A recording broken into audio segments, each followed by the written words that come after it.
everyone, Joe here with the Idaho Prepper channel, and today we're going to be taking a look at my modern Minuteman loadout box. Let's get into it.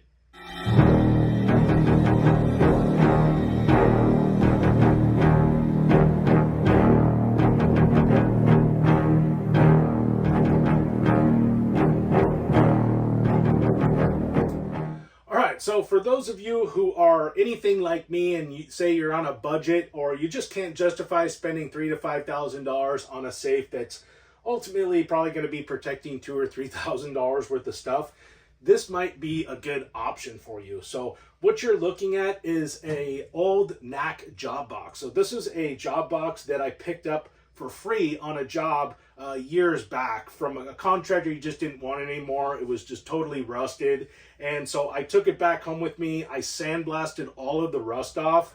I reconstructed some of the locking mechanisms on here, put new locks on, and gave it a fresh coat of paint and got this thing back to tip-top shape. So throughout the years, this has kind of gone through a few different transformations. I actually have used this to store my rifles and guns and valuables in it before. Lately, it's just been sitting in my garage, not doing much of anything. So I was keeping my rifles in my wooden gun safe, which I've done videos on. I'm sure most of you have seen those videos. If not, I'll make sure to leave a link. You can check out my wooden Minuteman gun safe. But this is an option I kind of wanted to show you guys because it really is, you know, in a lot of ways, it's a lot more secure than the wooden box. I know I got a lot of grief from people in the comments about keeping my guns and valuables in a wooden safe just because it's wood, so it's easily penetrable. But so it got me thinking on different kind of, you know, alternative forms of storing your weapons. So as you can see, I have this metal tape going around the box, and you're probably wondering why that's there. Well, funny thing is that a couple months back, I was actually getting ready to do a video on, and I was going to convert this box into a big Faraday cage. And I went to a lot of trouble, you know, getting this. I put a grounding wire on the back here, and I just made I put foam inside of here. And so I went to a lot of trouble getting this thing to be a Faraday cage.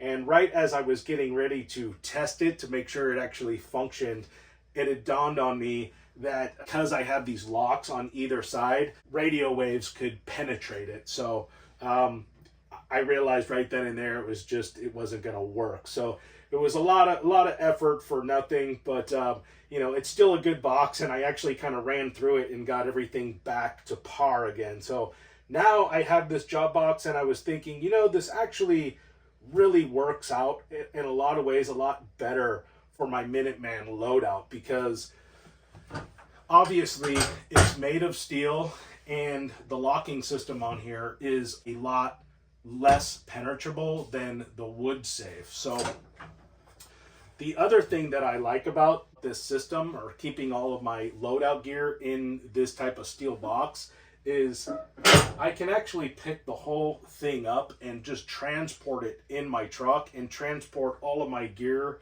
like this wherever I go if I need to. So it is extremely heavy. I couldn't lift this thing by myself, but definitely me and another guy could easily pick this up and put it in my back of my truck if we needed to. The other thing you're going to want to do when you are putting your valuables in a safe like this is either mount it to the floor, make sure you're on a concrete floor or something, or you can mount it to the wall. You push it up against a wall and you can mount it into the wall that way, either with like a couple bolts into the studs, or you can just anchor this thing right to the concrete ground with some concrete anchors.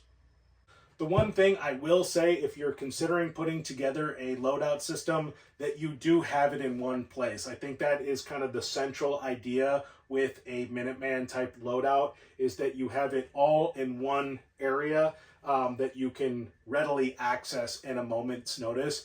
And if you can keep all of that gear in one secure place, I think this is like probably one of the better alternatives. All I'd have to do to access this is basically open up the box, grab my rifle, and then all of my loadout gear is in a huge duffel bag, and that's it. So it's just, I grab my gun, I grab my bag, and I'm gone. All right, so with all that out of the way, I'll go ahead and show you everything I have in here and how I have it all configured. All right, so let's get this bag out of here. So I can't recall the name of this bag, but I'll make sure to leave a link in the description where you can pick these up. But I just purchased this about a month or so ago, and you know, you can pretty much fit any gear that you would need for any situation in this bag. It is just huge, and it carries a ton of gear. What else is cool about this bag is that it has the shoulder straps on here, so you can basically carry this whole thing like a backpack. Or it just has these regular hand straps, and you can just carry it like a regular duffel bag. All right, so I'm gonna start by just kind of going around the outside of the bag and show you everything that I keep in these pockets. So keep in mind that, you know, not everything in here is stuff that I'm necessarily, you know, thinking I'm gonna keep in my loadout at all times. This is just kind of in a concept phase, so bear with me. But I also wanted to put the stuff in here just to kind of give you an idea of how much stuff that I can fit inside of here. So in this first pouch here, I have a Sawyer mini water filter. And in this pouch here, I have 2 extra pairs of socks. And in this pouch here, I actually just have a full pair of BDUs. So I have some pants and a shirt. And in this pouch here, I have a full tang knife and a boonie hat. And in this pouch here, I have absolutely nothing. And this pouch, I keep 2 extra pairs of gloves. In this back pouch, I keep 2 MREs. All right, so getting into the inside. So the first thing we have here is the sidearm that is going to be accompanying my loadout kit, and this is an HK USP chambered in 40 cal. I have a non-ballistic helmet, so obviously this isn't something that I would be necessarily bringing with me in any type of gunfight because it's not real, but I really just have it in here just to kind of give you guys some reference as to how much stuff you can put in here. The other thing I have in here is this gas mask. This is a full face gas mask nuclear survival kit by Mira Safety. So I have done a video on this kit before, but essentially it comes with a full face gas mask, brand new filter, and some ThyroSafe potassium iodide tablets. So for those of you who are considering purchasing a gas mask, I would definitely say that Mira Safety is the way to go. They are the leading name in gas masks. I have done a review on this gas mask, so I'll make sure to leave a link in the description to where you can pick up a gas mask like this, as well as a discount code for this mask. All right, next thing I have is a single point sling for my rifle. I have a full IFAK trauma kit by Minuteman Medic. I have a mag pouch chest rig. I have my plate carrier in here with 3 extra mags for my rifle and 3 extra mags for my sidearm. And then I have my battle belt, and this has 2 extra mags for my rifle, 2 extra mags for my sidearm, a dump pouch, and a blowout kit. And that is pretty much it for this duffel bag.